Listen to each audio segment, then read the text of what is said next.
I ain't got nothing but love, babe. 8 days a geek. Hello and welcome back to 8 Days a Geek. You join us here on YouTube for the next installment in our What If series. My name is Chris Weeks and I'm joined by AJ Jenks. and Benjamin Pryor. how are we doing, boys? Are we okay? Yeah, Very good. mate, yeah. Very Good. excited for this one. It's a very big one we've hit here. This is a really, really big one. I'm very excited about this as well. I think we've touched on this briefly in the past, but we've not sort of talked about it in depth because we don't have the time in the pods themselves. So that's what the series is sort of all about.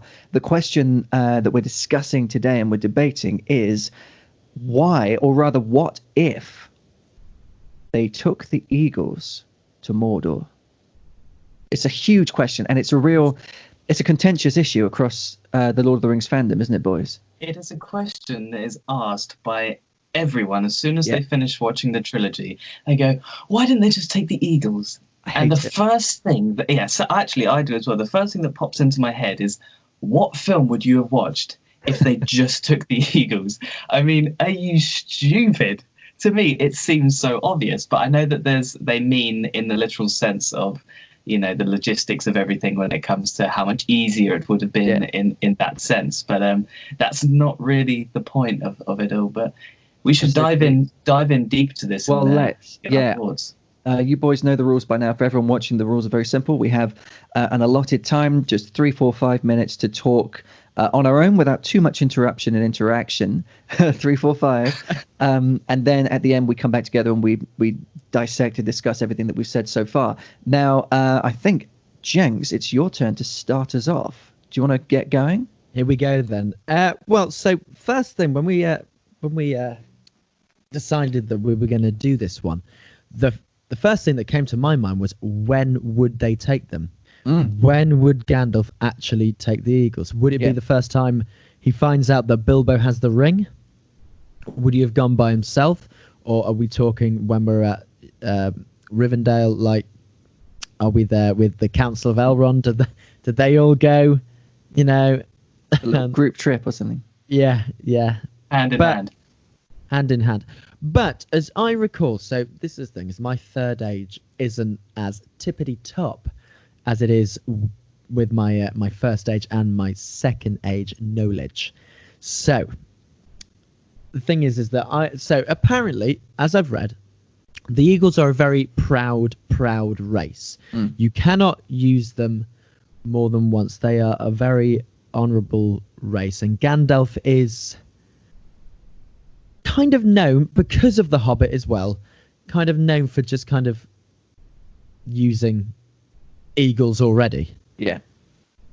So it's I mean, it's kind of like we were thinking anyway. You wouldn't really have a story anyway, but if you did take the Eagles, let's say, I'm going to say it because we have to just make a decision on what route we're going to go down anyway, but I'm going to say that they're going to take it from the Council of Elrond, so then we have the 9 all on loads of eagles and stuff like that. I mean, the first thing you're going to think of is, as soon as you get anywhere near Mordor, that the Nazgul are going to attack. And you've got to remember, this is fully fledged Mordor. The only real time we go into Mordor is when we see, you know, in Return of the King, after the battle for Pendle Fields and stuff like that, Mordor, you know, the army has just been cut down. You know, there's still, I mean, it's still a massive army. The Nazgul are still there, but compared to what they are at the start in Fellowship, they are fully fledged, ready to fight, slowly passing through and fighting through Osgiliath. I think they just wouldn't make it. There is no chance of them possibly making it anywhere near. Mordor's a big place as well. It's not just a volcano and that's it. It's not just Mount Doom. It's a very, very large place when you look on the map. Absolutely. So when they get anywhere near, we've seen already as well in the Two Towers that Nazgul patrol not only Mordor, but they patrol outside of Mordor as well. I think they just would have been attacked. They would have been taken down in an instant. I wouldn't imagine Gandalf going, let's just go for it. Let's just go straight for it. You know, it's very much, if we fail, we failed. There's no way we can get past it or anything like that. Whereas if you're on foot, there's possible ways. He has more knowledge of Middle-earth and its surroundings He knows that there's, men as well that help him along the way, rather than just going for it. Seems like such a dodgy thing to do. And it's a very risky risk. There's already a massive risk on this thing anyway, but it's even more risky if you just go, right, guys, we're all just going to take 9 eagles and just go for it. If Frodo's eagle gets taken down, then that's it. What are they going to do? Yeah. There's nothing that they can do. They can't land, and then, there's a massive legion of orcs that are just underneath them. They've got no chance. So I think it's... I mean, the only other way that I could think of it is that it was Gandalf. As soon as he finds out that Bilbo has the ring, Gandalf goes, right, okay, well, I'm just going to take it. I'm just going to take it myself. But then there's even more risk on that. Yeah. I can't find a way, personally for me, and I know, like we said, loads of people always ask this question, why didn't they just do that? For me, there's no logical way and no logical sense of actually doing it. It adds so much more risk to the entire mission. You're not using any allies that you have at all.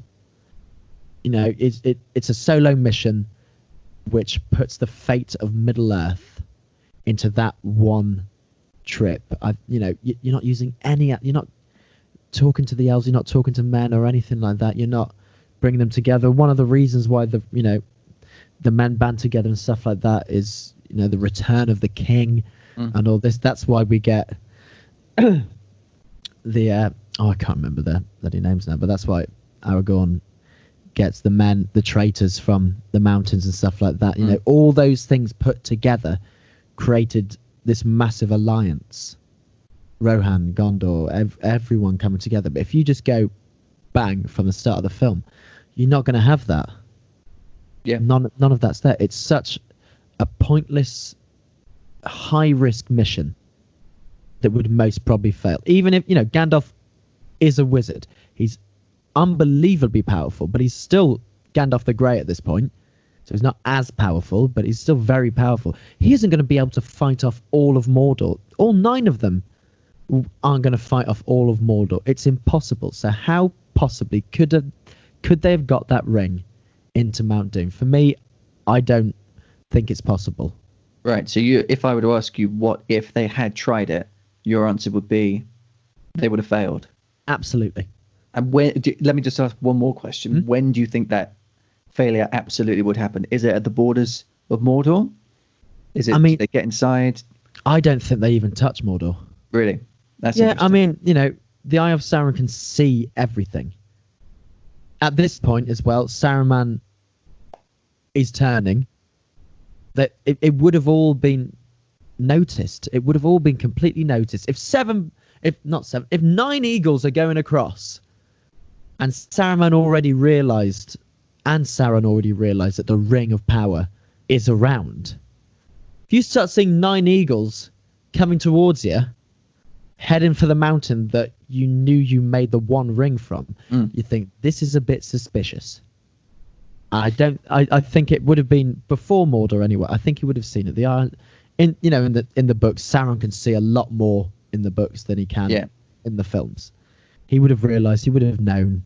I think it would have been on the outskirts, maybe over the marshes or something like that when they were flying around there. They would have been taken down and killed. It's tough stuff. That's my opinion. Very good. Very nice. Pryor, would you like to chip in? Yeah. You've said a lot of stuff there, Jenks. I think it's covered most of it. It's really, really good stuff. So I did go into like different variations as well. I should have just said one track. It's fine. It's great. When I think of Gandalf, when we all think of Gandalf, he is not human, of course. He is, more than that. And so his plan and his judgment should have been more than that of a man's judgment. So you kind of have to trust in what he's thinking anyway. And his plan of using subterfuge instead of going in and, being brash like everyone's suggesting is an incredibly brilliant plan. It's used everywhere. It's used in wars. It's used all the time to be stealthy rather than to use this full-on approach, because as we all know, it hardly ever works out when you have that approach. When you go in guns blazing, you're going to have retaliation. That's one thing that Gandalf wanted to avoid, was retaliation. He didn't want Frodo to be in any combat at all. He didn't want him for 1 second to be in a position where he would have to fight for his life. And with the Eagles, if one thing went wrong, he knew that he would definitely be in that position. If they, let's say the Eagles couldn't for some reason fly there in one journey, because I'm sure that they might have had to take breaks or whatever, if they're not invincible, then anything could happen overnight while they're resting or whatever. But let's say they didn't even do that. If one of them is taken down, as you say, the Eye of Sauron can see so much, and they would obviously, they would know it's a threat. Then the plan's foiled already, and God knows how far they would have even made it at this point. There's so many threats in Middle-earth, not just Sauron and his army. There's threats everywhere, and so any one of them could have wanted to take him down in any number of ways. And let's be honest, people, there's things like the Ent as well that didn't know what their journey was. What if they, an eagle was flying low at some point and they wanted to take one out? That's one swing and that's gone. I know it's a bit of a silly, far-fetched example, but it could happen. And I think the easiest path here for Gandalf was to use Frodo in an area that he was used to. Was to use Frodo in an area that he was used to, and so of course that's going to be on foot. He's stealthier in that way. These creatures often don't see hobbits because they're so small and disregard them. They don't see them as a threat. It was the obvious choice for me. I don't see any other way that would have been logical. The eagles, I think it's risky. Frodo's never seen an eagle, let alone ridden one all the way to Middle-earth. It seems ridiculous. But yeah, so that's basically my thoughts. Nice. So if I were to ask you what if, you would again say they'd fail? Yeah, definitely. Without a doubt. Yeah. So you boys are in agreement. And I, to be honest, I pretty much am too. I mean, this question has been doing the rounds for so long. It's one of those questions that's popped up again and again, as we said at the start, from the sort of the casual Lord of the Rings viewer, like the person who enjoyed the films but is like, oh no, I've got the smart answer to it, and it's always really bugged me. So it leads me down like that sort of thinking. It's like I need any way to refute this I can possibly get, but I'll try and play devil's advocate just for a mo to try and sort of work out how it could have happened, because I think you boys are absolutely right in that I think it's a really risky move, or it would have been a really risky move had they used the Eagles. I think it's one of those ones where it's a Doctor Strange's future thing, right? It's there's like one instance where it could all have come off if they went that way about doing it, and they managed to, maybe if they took one eagle and they flew low, so maybe the Nazgul didn't see, and they just did it as stealthily as they possibly could, and then they managed somehow to land on the side of Mount Doom, got inside the cracks of Doom, threw in the ring, and just somehow managed to get away with it, and like went quickly, And if they went early on, Jenks, like you're suggesting, when Gandalf finds out that Bilbo's got the ring and the enemy is still not quite as, like, he's rebuilding his strength, but he's not quite at the maximum strength we see later on, maybe that's a time that it could have worked. Before I go into proper refutement, let's just talk about, have you heard about the theory, which is when Gandalf falls and he says, "Fly, you fools," that he's instructing them to take the eagles? You've heard of that? Yeah. So for anyone who doesn't know, I'm sure you all know, anyone who's watching this video, but they're suggesting, as in the fandom, the community is suggesting that Gandalf's plan was always to take the eagles on the other side of Moria. From that point onwards, in the similar way that they used the eagles in The Hobbit, like you said, Jenks, Whitehair, and whoever else it was, that Gandalf, having been rescued from Orthanc by the eagles, would again use them in this instance, like that he's already set it up, and they just needed to get to the other side of Moria. I mean, I think it's nonsense personally. Like it's an interesting idea, but it's people. I feel like people are latching onto the language of it and sort of misappropriating the language, because Tolkien wasn't particularly literal necessarily in how he wrote, and in the sort of the archaic style that he uses. Obviously, fly means, as we would think, it means get the hell out of here, basically. Yeah. Like, it's just run for it, you know. So it's one of those things where it's like, oh yeah, no, it's quite a clever idea, but I am absolutely with you boys in that I think if they did take the Eagles, they would very quickly be found out. For one thing, I don't think the Eagles would take them, because I don't think the Eagles were not involved in the affairs of men particularly. They lived high in the mountains, and they kept that position sort of socially, as well as like quite physically and literally. Like, they lived up on high, and they treated the rest of the world as though it was very much low down. Yeah. So I can't remember where this quote comes from, but Gwaihir says to Gandalf at one point, either in the books or the radio show or the films, that he can't carry him for 1,000 leagues, and essentially the Eagles aren't taxis that you could just use. You know, they're proud creatures, and they don't get involved in the affairs of men, full stop. So I'm not convinced that they would take them. Like you both have said, if they were flying abroad, the Eagles, immediately that's unusual. So like anyone who saw that coming on, who was on the side of the darkness, would be like, what's going on here? I love that we've got the darkness and the Eagles, and there's loads of bands in Lord of the Rings. It's brilliant. Yeah. Let's keep on popping up. But yeah, the instant they saw any Eagles going out of their normal routines, that is instant suspicion, and they could get a sight of that as soon as they leave the Misty Mountains, which is like thousands of miles from Mordor in the first place. So that's a nightmare. Just the thought of, so if someone is riding on the Eagle's still got to land on Mount Doom, which means that they've got to get I think it's about 300 miles inside Mordor, Mount Doom. So they've got to fly even from the Black Gate or wherever they get in, or fly over. They've got to travel 300 miles without being detected. And if we think about Sauron in the films, Sauron lives at a great height on top of Barad-dûr, at the top of a tower. So if you're getting closer to his height, I mean, quite obviously it's going to be easier for him to see you, you know?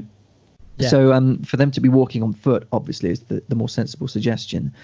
Yeah, for me, it's one of those things where I think it would be the longest shot in the world, and maybe it would come off, but it's just not a decision that they would ever make. That Gandalf, like Prior says, Gandalf was all about secrecy and subterfuge, and in fact his whole thing, Jenks, as you'll know, is that when he was, because he's a Maya, when he was put into this old man's form, his powers were massively limited, so that he couldn't go toe to toe with Sauron. That was what it was all about. He wasn't allowed to unveil his full power, so he had to work out craftier means of doing what he needed to do. And so in terms of the narrative, in terms of the story, it wouldn't make any sense at all for Gandalf to suddenly use these higher beings, the Eagles, to suddenly to gain an advantage. It's just not the way that he worked, and it's not the way that he was instructed to work. You know, Saruman started to stray outside of those boundaries, and look what happened to him. And yeah, it's so for me, it's one of those things that just doesn't work inside. Like, it would be a very risky in world. It would be a very risky thing to do, and Gandalf wouldn't take that risk with anyone's lives. And there were very few Eagles anyway, so it's like, are you going to kill all the Eagles that are left on Middle-earth just to try and achieve this? Probably not. And also, as you referenced, Jenks, the Lord of the Rings is about that coming together of different races and different worlds, and it just wouldn't happen. So that goes against that whole narrative arc as well. So for me, from that perspective, it's sort of nonsensical. If I keep it in world, it would be so it seems risky to send a little hobbit in, but hobbits, as Prior said, are notoriously overlooked by people, and Tolkien says that really, really early on, either in The Hobbit or Lord of the Rings. But he's like, you've probably seen them, but you would never know they were there. You know, they're small and they blend into the surroundings, so they're perfect for that sort of spy mission. So to sum up, boys, I'm absolutely on your side, and if I were to answer the question, what if they took the Eagles, they would have failed. I mean, reasonably comfortably. Sauron would have regained the ring and covered the whole world in a second darkness. But I really hope people watching this that have ever made that argument and just gone, oh, well, I really like the films, but they could have literally just taken the Eagles. I hope that they've listened to this and gone, you have to understand the real logic and the real do. sense of it.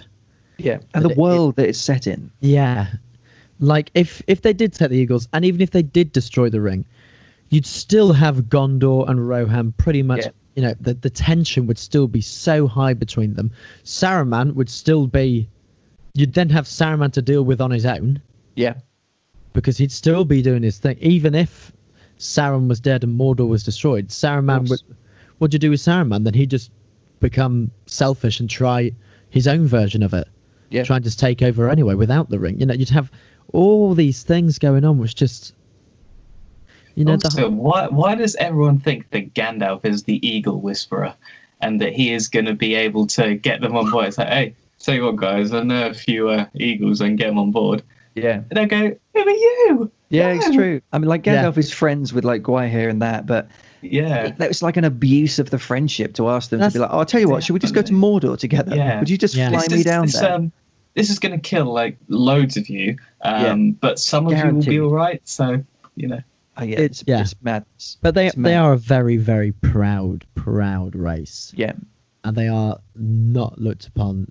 They have quite a bit of tension with the dwarves after what happened Yeah.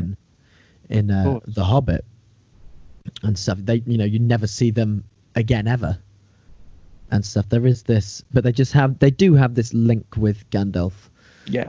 Um, That Gandalf's Hobbit, not one to abuse those relationships, is he? exactly. and that Hobbit connection as well is probably even more so relevant. He sent a Hobbit on a successful mission, Yeah. and so he's very versed in knowing how hobbits use the terrain Absolutely. to get around and to succeed in their mission. He was like, Yeah.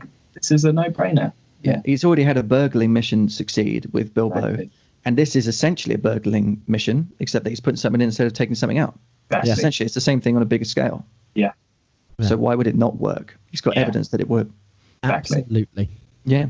But boys, we must wrap up there. So we've all concluded the same thing, which is that the mission, the quest, would have failed if they had taken the Eagles to Mordor instead of walking. And yeah, for me, it's pretty conclusive. Everyone who's watching at home, thank you for being with us for this installment of What If. Let us know in the comments what your thoughts are. If you massively disagree with us, please do let us know and try and let us know why. Because it's all of these things are a fascinating discussion. If we're talking about this world and its rules and how it works, it's always interesting. So please do put your comments, your thoughts, and your opinions and ideas down there. And do check out our latest podcast, which is out now on all the major providers, Spotify, Apple Podcasts, and all of the other good ones as well.